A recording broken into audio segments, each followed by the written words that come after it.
Hi friends, ಎಲ್ಲರಿಗೂ ನಮಸ್ಕಾರ. ಬನ್ನಿ ಫ್ರೆಂಡ್ಸ್, ಗೌರಿಶಂಕರ ಸೀರಿಯಲ್ನ ಇವತ್ತಿನ ಸಂಚಿಕೆಯಲ್ಲಿ ಏನಾಗ್ತಿದೆ ಅಂತ ನೋಡ್ಕೊಬರೋಣ. ಅದಕ್ಕೂ ಮುಂಚೆ ಯಾರೆಲ್ಲ ನನ್ನ ವಿಡಿಯೋ ನೋಡ್ತಾ ಇದ್ದೀರಾ ಅವರೆಲ್ಲ ಪುಟ್ಟದೊಂದು ಲೈಕ್ ಮಾಡಿ, ಹಾಗೆ ಫಾಲೋ ಮಾಡೋದನ್ನು ಮರಿಬೇಡಿ. ಬನ್ನಿ ಸ್ಟಾರ್ಟ್ ಮಾಡೋಣ. ಮೊದಲಿಗೆ ಫ್ರೆಂಡ್ಸ್, ಇಲ್ಲಿ ಗಂಗಾಗೆ ಗಂಡಿನ ಕಡೆಯವ್ರು ಬಂದಿದ್ದಾರೆ ಅಂತ ತುಂಬ ಚೆನ್ನಾಗಿ ರೆಡಿ ಮಾಡಿ ಅಲಂಕಾರ ಮಾಡಿರ್ತಾರೆ. ಆಗ ಭೈರದೇವಿ ಬಂದು ಕೇಳ್ತಾ ಇರ್ತಾಳೆ, ರೆಡಿ ಆದ್ಲ ನಮ್ಮ ಗಂಗಾ ಸುನಂದ ಅಂತ ಕೇಳ್ತಾ ಇರಬೇಕಾದ್ರೆ ಪಾರ್ವತಿ ಹೇಳ್ತಾ ಇರ್ತಾಳೆ, ರೆಡಿ ಆದ್ಲ ಅಂತ ಕೇಳ್ತಿದೆಯಲ್ಲ ಅಕ್ಕ, ತುಂಬ ಅಂದರೆ ತುಂಬ ಚೆನ್ನಾಗಿ ಕಾಣ್ತಿದ್ದಾಳೆ. ಈಗಲೇ ಮದುವೆ ಹೆಣ್ಣಿನ ಕಳೆ ಬಂದಿದೆ, ಇನ್ನು ಹುಡುಗನ ನೋಡೋ ಶಾಸ್ತ್ರ ಅಷ್ಟೇ ಸ್ಟಾರ್ಟ್ ಮಾಡಿದ್ದು, ಆದರೆ ಇವಾಗಲೇ ಬಂದಿದೆ, ತುಂಬ ಚೆನ್ನಾಗಿ ಕಾಣ್ತಿದ್ದಾಳೆ ಅಂತ ದೃಷ್ಟಿ ತೆಗಿತಾ ಇರ್ತಾಳೆ. ಈ ಕಡೆ ಭೈರದೇವಿ ಸಹ ಹೇಳ್ತಾ ಇರ್ತಾಳೆ, ತುಂಬ ಚೆನ್ನಾಗಿ ಕಾಣ್ತಿದೆ ಗಂಗಾ ಅಂದಾಗ ಥ್ಯಾಂಕ್ ಯು ಅತ್ತೆವ ಅಂತ ಹೇಳ್ತಾ ಇರ್ತಾಳೆ. ಅವಾಗ ಮತ್ತೆ ಭೈರದೇವಿ ಹೇಳ್ತಾ ಇರ್ತಾಳೆ, ಪಾರ್ವತಿ ಹೆಣ್ಮಕ್ಳು ಹಂಗೆ ಅಲ್ವಾ, ಮದುವೆ ಅಂತಂದಾಗ ಎಷ್ಟು ಖುಷಿ ಪಡ್ತಾರಲ್ವ, ಅವ್ರ ಮುಖದಲ್ಲಿ ಎಷ್ಟು ಕಳೆ ಇರುತ್ತಲ್ವ ಅಂತ ಹೇಳ್ತಾ ಇರಬೇಕಾದ್ರೆ ಅಷ್ಟೊತ್ತಿಗೆ ಸುನಂದ ಗಂಗನ ಕತ್ತಲ್ಲಿ ತಾಳಿ ನೋಡಿಬಿಟ್ಟು ಶಾಕ್ ಆಗಿ, ಅತ್ತೆವ ತಾಳಿ ಇದೆ ತೆಗ್ದೇ ಇಲ್ಲ ಅಂತ ಅಂದಾಗ ಪಾರ್ವತಿ ಹೇಳ್ತಾ ಇರ್ತಾಳೆ, ಅಯ್ಯೋ ಸರಿಯಾದ ಸಮಯಕ್ಕೆ ನೋಡಿದೆ, ಆಮೇಲೆ ಅವರೆಲ್ಲ ನೋಡಿದರೆ ತುಂಬ ತೊಂದರೆ ಆಗ್ತಿತ್ತು, ಗಂಗಾ ತಾಳಿ ತೆಗೆಯುವ ಅಂತ ಅನ್ಬೇಕಾದ್ರೆ, ಏನು ತಾಳಿ ತೆಗಿಬೇಕಾ, ನಾನು ತೆಗಿಯಲ್ಲ ಅಂತ ಗಂಗಾ ಹೇಳ್ತಿರ್ಬೇಕಾದ್ರೆ ಅವ್ರ ಮಾತನ್ನ ಕೇಳಿ ಎಲ್ಲರೂ ಶಾಕ್ ಆಗಿ ನಿಂತ್ಕೊಬಿಡ್ತಾರೆ.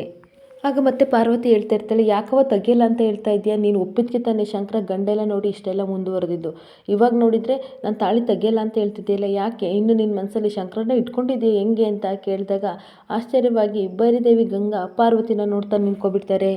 ಆಗ ಮತ್ತೆ ಗಂಗಾ ಹೇಳ್ತಾ ಇರ್ತಾಳೆ, ಇಲ್ಲ ಚಿಕ್ಕತ್ತೆ, ಆ ಥರ ಏನಿಲ್ಲ, ನನಗೆ ಗೊತ್ತು ಶಂಕರವ್ರು ನನ್ನ ಮದುವೆ ಆಗಲ್ಲ ಅಂತ ನನಗೆ ಯಾವತ್ತು ಗೊತ್ತಾಯಿತು ಅವತ್ತಾದ್ರೂ ಕನಸು ಆಸೆಗಳನ್ನೆಲ್ಲ ನಾನು ಬಿಟ್ಬಿಟ್ಟಿದ್ದೀನಿ. ಆದರೆ ಏನು ಅಂತಂದರೆ ಅಂದರೆ ತುಂಬ ಇಷ್ಟಪಟ್ಟಿದ್ನಲ್ವ, ಅದಕ್ಕೋಸ್ಕರ ಈ ರೀತಿ ಕಷ್ಟ ಆಗ್ತಿದೆ ಅಂತ ಹೇಳ್ತಾ ಇರ್ತಾಳೆ. ಹಾಗಾದರೆ ಕತ್ತಲ್ಲಿ ಯಾಕೆ ತಾಳಿ ಇದೆ ಬಿಚ್ಚಾಕವ ಅಂತ ಅಂದಾಗ, ನನಗೆ ತುಂಬಾ ಸ್ಪೆಷಲ್ಲಾಗಿ ಅವರಿಗೆ ಸ್ಥಾನ ಕೊಟ್ಟಿದ್ದೀನಿ, ಅವರು ಚಿಕ್ಕ ವಯಸ್ಸಿನಲ್ಲಿ ನನಗೆ ತಾಳಿ ಕಟ್ಟಿದ್ರಲ್ಲ ಅತ್ತೆವ, ಅದನ್ನು ಯಾಕೋ ಬಿಚ್ಚಕ್ಕಾಗ್ತಿಲ್ಲ, ಅದೊಂಥರ ಅಟ್ಯಾಚ್ಮೆಂಟು, ಪ್ಲೀಸ್ ಅಂತ ಕೈ ಮುಗಿದು ಕೇಳ್ಕೊತಾ ಇರ್ತಾಳೆ. ಈ ಕಡೆ ಸುನಂದ ಹೇಳ್ತಾ ಇರ್ತಾಳೆ, ಗಂಗಾ ಹೇಳಿದ್ನೇ ಹೇಳ್ಬೇಡ ಆಯಿತಾ, ಗಂಡಿನ ಕಡೆ ನೋಡಿದರೆ ತಪ್ಪಾಗಿ ತಿಳ್ಕೊಳ್ಳಲ್ವ ಅಂತ ಅನ್ಬೇಕಾದ್ರೆ, ಅಕ್ಕ ಅದಕ್ಕೆ ನಾನು ಅವಕಾಶ ಮಾಡ್ಕೊಡಲ್ಲ ಅಕ್ಕ, ತಾಳಿನ ಕಾಣ್ದಂಗೆ ಒಳಗಡೆ ಹಾಕ್ತೀನಿ ಪ್ಲೀಸ್ ಅಂತ ಕೇಳ್ಕೊತಿರ್ಬೇಕಾದ್ರೆ ಎಲ್ಲರೂ ಏನು ಮಾತಾಡಬೇಕು ಅಂತ ಗೊತ್ತಾಗದೆ ಹಾಗೆ ಸುಮ್ಮನಾಗ್ಬಿಡ್ತಾರೆ. ಈ ಕಡೆ ಗಂಗಾ ಹೇಳ್ತಾ ಇರ್ತಾಳೆ, ಇಷ್ಟು ವರ್ಷದಲ್ಲಿ ನಾನು ಒಂದು ದಿನವೂ ತಾಳಿನ ತೆಗೆದಿಟ್ಟಿಲ್ಲ, ಇವಾಗ ತೆಗಿ ಅಂತಂದರೆ ಕಷ್ಟ ಆಗುತ್ತೆ ಅಂತ ಸುನಂದನ ಹತ್ರ ಹೇಳ್ತಾ ಇರ್ತಾಳೆ. ಆಗ ಮತ್ತೆ ಪಾರ್ವತಿ ಹೇಳ್ತಾ ಇರ್ತಾಳೆ, ಅಲ್ಲ ಕಣವ, ಈ ಥರ ತಾಳಿಯಾಗಿ ಏನಾದರೂ ಹಾಕಿರೋದು ನೋಡಿದರೆ ಅವ್ರು ಸುಮ್ಮನೆ ಬಿಡ್ತಾರಾ ಗಂಡಿನ ಕಡೆಯವರು, ಅಥವಾ ತಾಳಿ ಹಾಕ್ಕೊಂಡು ನಾವು ಇನ್ನೊಂದು ಮದುವೆ ಆಗುತ್ತಾ ಹೆಂಗೆ ಹೇಳು ಅಂತ ಅಂದ್ಬಿಟ್ಟು, ಅಕ್ಕ ನೀನಾದರೂ ಹೇಳಕ್ಕ ತಾಳಿ ತೆಗಿಯೋಕ್ಕೆ ಅಂತ ಹೇಳಿದಾಗ ಈ ಕಡೆ ಭೈರದೇವಿ ಹೇಳ್ತಾ ಇರ್ತಾಳೆ ಸುನಂದ ಹತ್ರ, ಹ್ಞೂ ಸರಿ ನೀನು ಹೇಳ್ತಿರೋದು ಕರೆಕ್ಟು ಅಂತ ಅಂದ್ಬಿಟ್ಟು ಗಂಗಂಗೆ ಹೇಳ್ತಾ ಇರ್ತಾಳೆ, ಆ ತಾಳಿನ ಬಚ್ಚಿಟ್ಬಿಡವ ಅಂತ ಅಂದಾಗ, ಇಲ್ಲತ್ತೆ ನಾನಂತೂ ಈ ಕೊರಳಿಂದ ತಾಳಿನ ತೆಗಿಯಲ್ಲ ಅಂದರೆ ತೆಗಿಯಲ್ಲ ಅಂತ ಹೇಳ್ತಾ ಇರ್ತಾಳೆ. ಮತ್ತೆ ಕೈ ಮುಗ್ದು ಹೇಳ್ತಾಳೆ, ನಾನು ಹೇಗೋ ಇದನ್ನು ಮರೆ ಮಾಡ್ಕೋತೀನಿ ಪ್ಲೀಸ್ ನನ್ನ ಪಾಡಿ ನನ್ನನ್ನು ಬಿಟ್ಬಿಡಿ ಅಂತ ಅಂದಾಗ ಭೈರದೇವಿ ಹೇಳ್ತಾ ಇರ್ತಾಳೆ, ನೋಡಿ ಗಂಡನ ಕಡೆಯವರು ಬರ್ತಾ ಇದ್ದಾರೆ, ಪಾರ್ವತಿ ಸುನಂದ ಅದೇನು ರೆಡಿ ಮಾಡ್ಕೊ ಹೋಗಿ ಅಂತ ಅವರಿಬ್ಬರನ್ನ ಕಳಿಸ್ಬಿಟ್ಟು ಇವರಿಬ್ಬರು ನಗಾಡ್ತಾ ಇರ್ತಾರೆ. ಇನ್ನೊಂದು ಕಡೆ ಡಿ ಸಿ ಗೌರಿ ತುಂಬ ಯೋಚನೆ ಮಾಡ್ತಾ ಇರ್ತಾಳೆ. ಅಲ್ಲಿ ಟಿ ವಿ ನೈನಲ್ಲಿ ಬಂದುಬಿಟ್ಟು ಆ ವ್ಯಕ್ತಿ ಹೇಳಿದ ಮಾತನ್ನೆಲ್ಲ ನೆನಪಿಸ್ಕೊತಾ ಇರ್ತಾನೆ. ಡಿ ಸಿ ಮೇಡಮ್ ಲಂಚಕ್ಕೆ ಆಸೆ ಪಡ್ತಾ ಇದ್ದಾರೆ, ನನಗೆ ಈ ಥರ ಶಂಕರಣ್ಣವರು ಒಂದು ಮನೆ ಗುಡಿಸಲು ಎಲ್ಲ ಕಟ್ಕೊಡೋಕೆ ಅವಕಾಶ ಮಾಡಿಸ್ಕೊಟ್ಟಿದ್ರು, ಅವರಿಗೂ ಸಹ ತುಂಬ ಅವಮಾನ ಮಾಡ್ತಾ ಇದ್ದಾರೆ ಅಂತ ಹೇಳಿದ ಮಾತಲ್ಲಿ ಕೇಳ್ಕೊಂಡು ಒಬ್ಬೊಬ್ಬಳೆ ಕಣ್ಣೀರಾಗ್ತಾ ಇರ್ತಾಳೆ. ಹಾಗೆ ಮತ್ತೆ ಮಿನಿಸ್ಟರ್ ಹೇಳಿದ್ದು ಸಹ ನೆನಪಾಗ್ತಿರ್ತೀವಿ, ಎನ್ಕ್ವೈರಿಯಲ್ಲಿ ನಿಂದೇನಾದ್ರು ತಪ್ಪು ಅಂತ ಗೊತ್ತಾದರೆ ನಾನು ಏನೂ ಮಾಡೋಕ್ಕಾಗಲ್ಲ ಕಣಮ್ಮ, ಸಸ್ಪೆಕ್ಷನ್ ಆರ್ಡರ್ ತಂದು ನೀನು ಮನೆಗೆ ಹೋಗ್ಬೇಕಾಗತ್ತೆ ಅಂತ ಹೇಳಿದ ಮಾತೆಲ್ಲ ನೆನಪಿಸ್ಕೊಂಡು ಬೇಜಾರು ಮಾಡ್ಕೋತಾ ಇರ್ತಾಳೆ. ಇನ್ನೊಂದು ಕಡೆ ಗಂಡಿನ ಕಡೆಯವರೆಲ್ಲರೂ ಸಹ ಮನೆಗೆ ಬಂದೇ ಬಿಡ್ತಾರೆ. ಆವಾಗ ಈ ಕಡೆ ಲಡ್ಡನ್ನ ನೋಡಿಬಿಟ್ಟು ಈ ಕಡೆ ಗುಂಡ ಹೇಳ್ತಾ ಇರ್ತಾನೆ, ಅವ್ವ ಬಾಯಲ್ಲಿ ಅದೊಳ್ಳೆ ಕೈಮಾ ಉಂಡೆ ಥರ ಕಾಣ್ತೈತೆ ತಿಂದ್ಬಿಡ್ಲ ಅಂದಾಗ, ಗುಂಡ ಅದು ಕೈಮಾ ಉಂಡೆ ಎಲ್ಲ ಕಂಡ್ಲ, ಲಡ್ಡು ಸುಮ್ಮನಿರೋ, ಬಂದಿರೋ ನೆಂಟರು ಏನಂತಾರೆ ಅಂತ ಹೇಳ್ತಿರ್ಬೇಕಾದ್ರೆ ಹಾಗೆ ಗುಂಡ ಸುಮ್ಮನೆ ಇರ್ತಾನೆ. ಈ ಕಡೆ ಶಂಕರ ಬಂದು ಗಂಡಿನೆಲ್ಲ ಮಾತಾಡಿಸ್ತಾ ಇರ್ತಾನೆ, ಸಮಾಚಾರವ ಹೇಗಿದ್ದೀರಾ, ಪ್ರಯಾಣ ಎಲ್ಲ ಚೆನ್ನಾಯ್ತಾ ಅಂತ ಕೇಳಿದಾಗ ಹೌದು ಎಲ್ಲ ಚೆನ್ನಾಗಿದೆ ಅಂತ ಹೇಳಿ ಎಲ್ಲೂ ಮಾತುಕತೆನ ಮುಂದುವರಿಸ್ತಾ ಇರ್ತಾರೆ. ಆವಾಗ ಗುಂಡೆ ಎದ್ದು ನಿಂತ್ಕೊಂಡು ಕೇಳ್ತಾ ಇರ್ತಾನೆ, ಅಂಕಲ್ ನಾನು ಲಡ್ಡುನ ತೊಗೊಂಡ್ರೆ ನಿಮ್ಗೇನು ಬೇಜಾರಿಲ್ವಾ ಅಂತ ಅಂದಾಗ ಮನೆಯವರೆಲ್ಲರೂ ಗುಂಡನ್ನು ನೋಡ್ತಿರ್ಬೇಕಾದ್ರೆ ಗಂಡಿನ ಕಡೆಯವರು, ಅಯ್ಯೋ ಪಾಪ ಅಲ್ವಾ ನೀನು ತಿನ್ನು, ಏನು ಪ್ರಾಬ್ಲಮ್ ಇಲ್ಲ ಅಂತ ಅಂದಾಗ ಅವನು ಲಡ್ಡು ತಾಂಡು ತಿನ್ನೋಕ್ಕೆ ಶುರು ಮಾಡ್ತಾ ಇರ್ತಾನೆ. ಇನ್ನೊಂದು ಕಡೆ ಭೈರದೇವಿ ಕೇಳ್ತಾ ಇರ್ತಾರೆ, ಗಂಡಿನ ಹೆಸರನ್ನು ಗೊತ್ತಾಯಿತು, ಆದರೆ ಗಂಡು ಏನು ಕೆಲಸ ಮಾಡ್ತಿದೆ ಅಂತ ಹೇಳ್ತಿರ್ಬೇಕಾದ್ರೆ ಗಂಡಿನಪ್ಪ ಹೇಳ್ತಾ ಇರ್ತಾರೆ, ಹಾಸನದಲ್ಲಿ ಕೋಟ್ಯಾಂತರ ರೂಪಾಯಿ ಆಸ್ತಿ ಮನೆ ಮಠ ಎಲ್ಲ ಇದೆ, ಆದರೆ ತನ್ನ ಕಾಲ ಮೇಲೆ ನಾನು ಸ್ವಂತಕ್ಕೆ ದುಡಿದು ನಿಲ್ಲಬೇಕು ಅಂತ ಬೆಂಗಳೂರಲ್ಲಿ ಇವನೊಂದು ಸ್ವಂತ ಕಂಪ್ನಿನ ತೆರೆದಿದ್ದಾನೆ ಅಂತ ಹೇಳ್ತಿರ್ಬೇಕಾದ್ರೆ ಮನೆಯವರೆಲ್ಲರೂ ಸಹ ಖುಷಿ ಪಡ್ತಾ ಇರ್ತಾರೆ. ಆಗ ಮತ್ತೆ ಹುಡುಗನ ತಾಯಿ ಹೇಳ್ತಾ ಇರ್ತಾರೆ, ನಮ್ಮನ್ನ ಇಲ್ಲೂ ಅವನು ಬಂದು ನೋಡ್ಕೋತಾನೆ, ಅವಾಗವಾಗ ಟೈಮ್ ಇದ್ದಾಗ ಬೆಂಗಳೂರಿಗೆ ಹೋಗಿ ನೋಡ್ತಾನೆ ಅಂತ ಹೇಳ್ತಿರ್ಬೇಕಾದ್ರೆ ಭೈರದೇವಿ ಹೇಳ್ತಾ ಇರ್ತಾಳೆ, ವರದಕ್ಷಿಣೆ ವರಪುಚಾರ ಏನಾದರೂ ಇದ್ರೆ ಹೇಳಿ ನಾವು ಕೊಡೋಕೆ ರೆಡಿ ಇದ್ದೀವಿ ಅಂತ ಅನ್ಬೇಕಾದ್ರೆ ಇರಬೇಕಾದ್ರೆ ಹುಡುಗನ ತಂದೆ ಹೇಳ್ತಾ ಇರ್ತಾರೆ, ನಮಗೆ ಕೋಟ್ಯಾಂತರ ರೂಪಾಯಿ ಇದೆ, ನಮಗೆ ಅದರ ಅವಶ್ಯಕತೆ ಇಲ್ಲ, ಆದರೆ ನಿಮಗೆ ಬೇಕಾದರೆ ಕೊಡಿ, ಅದರ ಮದುವೆ ಮಾತ್ರ ಚೆನ್ನಾಗಿ ಮಾಡಿಕೊಡಿ, ಅಥವಾ ಕೊಡಲಿಲ್ಲ ಅಂದರೆ ನಮಗೇನು ತೊಂದರೆ ಇಲ್ಲ ಅಂತ ಅಂದಾಗ ಮನೆಯವರೆಲ್ಲರೂ ಸಹ ತುಂಬ ಖುಷಿ ಪಡ್ತಾ ಇರ್ತಾರೆ. ಆಗ ಮತ್ತೆ ಹುಡುಗಿನ ತಾಯಿ ಹೇಳ್ತಾ ಇರ್ತಾರೆ, ಶಂಕರ ಅವ್ರ ಮನೆ ದೊಡ್ಡಸ್ತಿಕೆ ಮನೆಯಲ್ಲಿ ನಾವು ಹೆಣ್ಣ ಕೇಳ್ತಾ ಇದೀವಲ್ಲ, ಅದೇ ನಮ್ಮದು ದೊಡ್ಡದಿರ್ಬೋದು, ಅದೇ ದೊಡ್ಡತನ ಅಂತ ಹೇಳ್ತಾ ಇರಬೇಕಾದ್ರೆ ಸುನಂದ ಹೇಳ್ತಾ ಇರ್ತಾಳೆ, ನೋಡಿದೆ ಅತ್ತೆವಾ ನಮ್ಮ ಶಂಕರನ ಮೇಲೆ ಎಷ್ಟು ಅಭಿಮಾನ ಪ್ರೀತಿ ಇವ್ರಿಗೆಲ್ಲ ಇದೆ ಅಂತ ಅಂದಾಗ, ಹೌದು ಗಂಗಂಗೊಂದು ದಾರಿನ ಇವನು ತೋರಿಸ್ತಾನೆ ಅಂತ ಸುನಂದಂಗೆ ಪಾರ್ವತಿ ಹೇಳ್ತಾ ಇರ್ತಾಳೆ. ಆಗ ಮತ್ತೆ ಪಾರ್ವತಿ ಹೇಳ್ತಾ ಇರ್ತಾಳೆ, ನೋಡು ಬೇಕಾದ್ರೆ ಗಂಗನ ಮದುವೆನ ಮಾಡೇ ಮಾಡ್ತಾನೆ ನಮ್ಮ ಶಂಕರ ಅಂತ ಹೇಳ್ತಾ ಇರಬೇಕಾದ್ರೆ, ಅಷ್ಟಾದರೆ ಸಾಕು ಅತ್ತೆವ, ಈ ಕಡೆ ಕೋಲು ಮುರಿಬಾರ್ದು ಹಾವು ಸಾಯಬಾರ್ದು, ಈ ಗಂಗಾ ಮನೆಯಿಂದ ಆಚೆ ಹೋದ್ರೆ ಅಷ್ಟೇ ಸಾಕು ಅಂತ ಹೇಳ್ತಾ ಇರಬೇಕಾದ್ರೆ, ಹಾಗೆ ಆಗುತ್ತೆ ಬಿಡು ಅಂತ ಪಾರ್ವತಿ ಹೇಳ್ತಾ ಇರ್ತಾಳೆ. ಏನಾರಾಗಲಿ ನಮ್ಮ ಶಂಕರಂದು ಬಾಳು ಚೆನ್ನಾಗಾದ್ರೆ ಅಷ್ಟೇ ಸಾಕು ಅಂತ ಸುನಂದನು ಸಹ ಹೇಳ್ತಾ ಇರ್ತಾಳೆ. ಇನ್ನೊಂದು ಕಡೆ ಶಂಕರ ಸುನಂದಾಗ ಅದಕ್ಕೆ ಹೋಗಿ ಗಂಗನ ಕರ್ಕೊಬನ್ನಿ ಅಂತ ಅಂದಾಗ, ಈ ಕಡೆ ಪಂಕು ಮತ್ತೆ ಸುನಂದ ಹೋಗಿ ಗಂಗನ ಕರ್ಕೊಬಂದು ಚೇರ್ ಮೇಲೆ ಕೂರಿಸ್ತಾರೆ. ಅವಾಗ ಹುಡುಗಿ ಇಬ್ರು ನಾಚ್ಕೋತಾ ಇರಬೇಕಾದ್ರೆ ಹುಡುಗನ ತಂದೆ ಹೇಳ್ತಾ ಇರ್ತಾರೆ, ಏನಪ್ಪ ಶಂಕರ ಇವರಿಬ್ರು ತುಂಬ ನಾಚ್ಕೋತಾ ಇದ್ದಾರೆ, ಬಿಟ್ಟರೆ ಇಡೀ ಜೀವನ ಪೂರ್ತಿ ನಾಚ್ಕೊಂಡೇ ಬಿಡ್ತಾರೆ ಅಂತ ಅಂದಾಗ ಎಲ್ಲರೂ ನಗಾಡ್ತಾ ಇರ್ತಾರೆ. ಮತ್ತೆ ಹುಡುಗನ ತಂದೆ ಕೇಳ್ತಾ ಇರ್ತಾರೆ, ನೀವೇನಾದರೂ ಕೇಳೋದಿದ್ರೆ ಕೇಳಿ ಅಂತ ಅಂದಾಗ, ಅವ್ವ ಕೇಳಿ ಅಂತ ಈ ಕಡೆ ಭೈರವ ಹೇಳ್ತಾ ಇರಬೇಕಾದ್ರೆ ಪಾರ್ವತಿ ಹೇಳ್ತಾ ಇರ್ತಾರೆ, ಅಣ್ಣರೇ ನಮ್ಮ ಹುಡುಗಿ ಲಾಯರ್ ಓದ್ಕೊಂಡಳೆ, ತುಂಬ ಸಂದಾಗಿ ವಾದ ಮಾಡ್ತಾಳೆ, ಕೋರ್ಟಲ್ಲಿ ಏನಾದರೂ ವಾದ ಮಾಡೋಕ್ಕೆ ನಿಂತ್ಕೊಂಡ್ರೆ ಈ ಕಡೆ ಜಡ್ಜ್ ಸಾಹೇಬ್ರೆ ಬೆಚ್ಚಿ ಬೀಳಬೇಕು, ಆ ಥರ ಮಾಡ್ತಾಳೆ ಅಂದಾಗ ಎಲ್ಲರೂ ಖುಷಿ ಪಡ್ತಾ ಇರ್ತಾರೆ. ಮತ್ತೆ ಪಾರ್ವತಿ ಬೇಕು ಅಂತಲೇ ಹೇಳ್ತಾ ಇರ್ತಾಳೆ, ನಮ್ಮ ಹುಡುಗಿ ಪಡೆಯೋಕ್ಕೆ ನೀವು ಪುಣ್ಯ ಮಾಡಿದ್ರಿ, ಇವಳಿಗೆ ಸ್ಯಾನೆ ಅಂದರೆ ಸ್ಯಾನೆ ಒಳ್ಳೆ ಗುಣ ಇದೆ, ದೊಡ್ಡವರು ಅಂದರೆ ಅಷ್ಟೇ ಕಾಳಜಿನೂ ಸಹ ಇದೆ, ಹಾಗೆ ಅವರಿಗೆ ತುಂಬ ಟೈಮ್ ಕೊಟ್ಟು ಅವ್ರ ಜೊತೆ ಇರ್ತಾಳೆ, ಹಾಗೆ ಮಕ್ಳನ್ನ ಕಂಡ್ರೆ ಅವಳಿಗೆ ತುಂಬ ಪ್ರೀತಿ, ಇಂಥ ಸೊಸೆನ ಪಡೆಯೋಕ್ಕೆ ತುಂಬ ಪುಣ್ಯ ಮಾಡಿದ್ರಿ ಅಂತ ಹೇಳ್ತಾ ಇರ್ತಾಳೆ. ಆಗ ಮತ್ತೆ ಇಲ್ಲಿ ಶಂಕರ ಹೇಳ್ತಾ ಇರ್ತಾನೆ, ಹೌದು ಏನಾದರೂ ಇದ್ದರೆ ಮಾತುಕತೆ ಮಾತಾಡ್ಬಿಡಿ ಅಂತ ಹೇಳ್ತಾ ಇರಬೇಕಾದ್ರೆ ಹುಡುಗನಪ್ಪನ ಹೌದೌದು ಇದೇ ಇಂಪಾರ್ಟೆಂಟು, ನೋಡಪ್ಪ ನೀನೇನಾದರೂ ಮಾತಾಡಬೇಕು ಅಂತಂದರೆ ಹುಡುಗಿ ಜೊತೆ ಮಾತಾಡ್ಬಿಡು, ಮತ್ತೆ ಮಾತಾಡೋಕ್ಕೆ ಟೈಮ್ ಕೊಟ್ಟಿಲ್ಲ ಅಂತ ಹೇಳ್ಬೇಡ ಅಂತ ಅಂದ್ಬಿಟ್ಟು, ನೀನೇನಾದರೂ ಹುಡುಗನ ಜೊತೆ ಮಾತಾಡಿದ್ರೆ ಮಾತಾಡವ ಅಂತವ ಹುಡುಗನ ತಂದೆ ಹೇಳ್ತಾ ಇರಬೇಕಾದ್ರೆ, ಈ ಕಡೆ ಗಂಗೆ ಹೇಳ್ತಿರ್ತಾಳೆ, ಆ ಥರ ಏನಿಲ್ಲ, ಶಂಕರವರು ಮತ್ತು ನಮ್ಮಮ್ಮ ಅವರು ಏನು ಡಿಸಿಷನ್ ತೊಗೊಂಡಿರ್ತಾರೋ ಅದೇ ನಂದು ಫೈನಲ್ ಡಿಸಿಷನ್ ಅಂದಾಗ ಮನೆಯವರೆಲ್ಲರೂ ಸಹ ತುಂಬ ಖುಷಿ ಪಡ್ತಾ ಇರ್ತಾರೆ. ಈ ಕಡೆ ಗಂಡಿನ ತಂದೆ ಹೇಳ್ತಿರ್ತಾರೆ, ಬೇಷ್ ಕಣವ, ನಾನು ಮೆಚ್ಚಿದೆ ಆಯಿತಾ, ಎಲ್ಲರೂ ಒಂದು ಸ್ವಲ್ಪ ಓದ್ಕೊಂಡ್ರೆ ಸಾಕು, ಕಿರೀಟನ ತಲೆ ಮೇಲೆ ಇಟ್ಕೊಂಡಂಗೆ ಎಲ್ಲ ನಮ್ಮದೇ ನಡಿಬೇಕು ಅಂತಾರೆ, ಆದರೆ ನೀನು ಇಷ್ಟೆಲ್ಲ ಓದ್ಕೊಂಡಿದ್ರು ಸಹ ನಿನ್ನ ಡಿಸಿಷನ್ನ ದೊಡ್ಡವ್ರಿಗೆ ಮನೇಲಿ ಬಿಟ್ಟಿದೆಯಲ್ಲ, ಅದನ್ನು ನೋಡಿ ನಾನು ತುಂಬ ಮೆಚ್ಚಿದೆ ಅಂತ ಅಂದಾಗ ಗಂಗಾ ಕಣ್ಣಲ್ಲೇ ಭೈರದೇವಿನ ನೋಡ್ಕೊಂಡು ನಗಾಡ್ತಾ ಇರ್ತಾಳೆ. ಈ ಕಡೆ ಹುಡುಗನ ತಂದೆ ಹೇಳ್ತಿರ್ತಾರೆ, ಏನು ತೊಂದರೆ ಇಲ್ಲಪ್ಪ, ನನಗೆ ಹುಡುಗಿ ತುಂಬ ಇಷ್ಟ ಆಗ್ಬಿಟ್ರು ಅಂತ ಹೇಳ್ತಿರ್ಬೇಕಾದ್ರೆ, ಹಾಗೆ ಮತ್ತೆ ಹೇಳ್ತಾರೆ, ನನ್ನ ಮಗ ಮತ್ತೆ ನನ್ನ ಹೆಂಡತಿ ಒಪ್ಕೊಂಡ್ರೆ ಅಷ್ಟೇ ಸಾಕು ಅಂದಾಗ ಮತ್ತೆ ಗಂಡ ಹೇಳ್ತಾ ಇರ್ತಾನೆ, ನನಗೂ ಅಷ್ಟೇ ತುಂಬ ಈ ಥರ ಬೋಲ್ಡಾಗಿ ಮಾತಾಡೋ ಹುಡುಗಿ ಸಿಕ್ಕಿದ್ದಾಳೆ, ಹಾಗೆ ಏನು ತೊಂದರೆ ಇಲ್ಲ, ನನಗೆ ತುಂಬ ಇಷ್ಟ ಆಯಿತು, ಆಗಲೇ ನಾನು ಫಿದಾಗ್ಬಿಟ್ಟೆ ಅಂತ ಹೇಳ್ತಾ ಇರ್ತಾನೆ. ಇನ್ನೊಂದು ಕಡೆ ಅವ್ರ ತಾಯಿನೂ ಸಹ ಹೇಳ್ತಾ ಇರ್ತಾರೆ, ನನ್ನ ಮಗನಿಗೆ ಇಷ್ಟ ಆಯ್ತಲ್ಲ ಅಷ್ಟೇ ಸಾಕು ಅಂತ ಅವಳು ಖುಷಿ ಪಡ್ತಾ ಇರ್ತಾಳೆ. ಮತ್ತೆ ಶಂಕರ ಕೇಳ್ತಾ ಇರ್ತಾನೆ, ಅಮ್ಮ ನಿಮಗೆ ಒಪ್ಪಿಗೆ ಅಂದಾಗ, ಅಯ್ಯೋ ಮಗ ನೀನು ನೋಡಿದ ಗಂಡು ಅಂತಂದಮೇಲೆ ನನಗೆ ತುಂಬಾ ಇಷ್ಟ ಆಯಿತು ಅಂತ ಅಂದಾಗ ಎಲ್ಲರೂ ಹಾಗಂದ್ರೆ ಒಪ್ಪಾಯ್ತಲ್ಲ, ಹಾಗಾದರೆ ಬಾಯಿ ಸಿಹಿ ಮಾಡೋಣ ಅಂದ್ಬಿಟ್ಟು ಈ ಕಡೆ ಗಂಡು ಹೆಣ್ಣಿಗೆ ಬಂದು ಲಡ್ಡುನ ಶಂಕರ ತಿನ್ನಿಸ್ತಾ ಇರ್ತಾನೆ. ಈ ಕಡೆ ಗುಂಡ ಕೇಳ್ತಾನೆ, ಬಾಸು ನನಗೆ ಅಂದಾಗ ಮತ್ತೆ ಎಲ್ಲ ನಗಾಡ್ಬಿಟ್ಟು ಹೇಳ್ತಾ ಇರ್ತಾರೆ.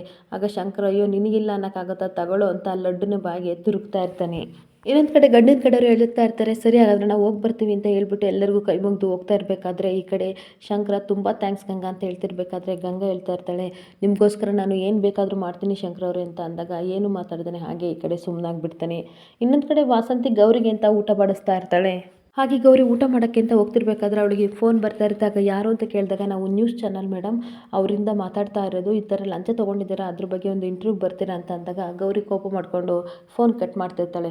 ಮತ್ತೆ ಊಟ ಮಾಡೋಕ್ಕೆ ಅಂತ ಹೋಗ್ತಿರ್ತಾಳೆ, ಮತ್ತೆ ಫೋನ್ ಬರುತ್ತೆ, ಮತ್ತೆ ಹೇಳ್ತಿರ್ತಾರೆ, ನಾವು ಸುವರ್ಣ ಚಾನಲಿಂದ ನಿಮಗೆ ಲಂಚದ ಬಗ್ಗೆ ಈ ಥರ ಎಲ್ಲ ಹೇಳ್ತಾ ಇದ್ದಾರೆ, ಜನರಿಗೆ ಕ್ಲಾರಿಟಿ ಕೊಡಿ ಪ್ಲೀಸ್, ನಮ್ಮ ಆಫೀಸ್ಗೆ ಬಂದು ಒಂದು ಇಂಟ್ರ್ಯೂ ಕೊಡಿ ಅಂತ ಅಂದಾಗ ಗೌರಿ ಬೈತಾ ಇರ್ತಾಳೆ, ನನಗೆ ನ್ಯೂಸ್ ಚಾನಲ್ ಅಂದರೆ ತುಂಬ ಗೌರವ ಇದೆ, ಆದರೆ ಸುಳ್ಳು ಇಂಟ್ರ್ಯೂ ಕೊಡೋಕ್ಕೆ ನಾನು ಬರೋಕ್ಕಾಗಲ್ಲ, ಈ ಥರ ಎಲ್ಲ ನೀವು ಪಬ್ಲಿಕ್ ಮಾಡಬೇಡಿ ಅಂತ ಬೈತಾ ಇರ್ತಾಳೆ. ಈ ಕಡೆ ಗೌರಿ ಬೇಜಾರು ಮಾಡ್ಕೊಂಡು ಕೂತಿರೋದನ್ನ ನೋಡಿ ವಾಸಂತಿ ಆನಂದ ಬಂದು, ಯಾಕೆ ನೀನು ತಲೆ ಕೆಡಿಸ್ಕೋತೀಯ, ಎಷ್ಟು ವರ್ಷದಿಂದ ನಾವು ಟ್ರಾನ್ಸ್ಫರ್ ಆಗಿ ಎಲ್ಲೆಲ್ಲ ಹೋಗಿದ್ದೀವಿ, ಅಲ್ಲಿ ನೀನು ಕೆಲಸ ಮಾಡೋದನ್ನೆಲ್ಲ ಸಹ ನಾವು ನೋಡಿದ್ದೀವಿ, ನೀನು ಎಷ್ಟು ಪ್ರಾಮಾಣಿಕತೆಯಿಂದ ನಮಗೆ ಗೊತ್ತು, ಬೇಜಾರು ಮಾಡ್ಕೋಬೇಡ ಅಂತ ಸಮಾಧಾನ ಮಾಡ್ತಿರ್ತಾರೆ.